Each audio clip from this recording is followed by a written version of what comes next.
મુખ્ય આરોપીની ધરપકડ કરવામાં આવી છે। સુરત શહેરના લિંબાયત પોલીસ સ્ટેશન વિસ્તારમાં હત્યાનો એક બનાવ બન્યો હતો, જેમાં 3 વ્યક્તિઓએ ભેગા થઈ અને એક ભોગ બનનારની હત્યા કરી હતી, કે જેમાં 3 વ્યક્તિઓએ ચપ્પુના ઘા માર્યા હતા। એમાંથી 2 વ્યક્તિઓ પહેલા પકડાઈ ગયા હતા। ત્રીજો, જે એનું નામ અબરાર ઉર્ફે લસ્સી છે, એની ધરપકડ પોલીસે આજે કરી છે અને આજે એના ફર્ધર પોલીસ કસ્ટડી પણ અમે મેળવી છે।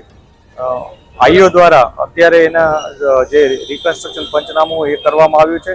સ્થળ ઉપર આવી અને અબડારે બતાવ્યું છે કે એણે કઈ રીતના હત્યા નિપજાવી, કયા લોકો એની સાથે સામેલ હતા, ક્યાંથી ક્યાં એની મૂવમેન્ટ હતી, કેમ કે એને 3 જણાએ ભેગા થઈને અને ક્યાંથી ક્યાં આવ્યા હતા એ તમામ વિગતો પોલીસને અબડાર છે એ અગાઉ સ્નેચિંગના અને મારામારીના અને એ પ્રકારના અન્ય ગુનાઓમાં સામેલ હતો। 10 જેટલી એના ઉપર પોલીસ કાર્યવાહી કરવામાં આવી છે, જેમાં પાસાની પણ કાર્યવાહી થઈ છે। જે આ 3 વ્યક્તિઓ છે એ લોકોએ કબૂલાત કરી છે કે એની સાથે અન્ય એક વ્યક્તિ અશફાક ઉર્ફે કૌવા છે, એ કૌવાના કહેવાથી આ લોકોએ હત્યા નિપજાવી હતી।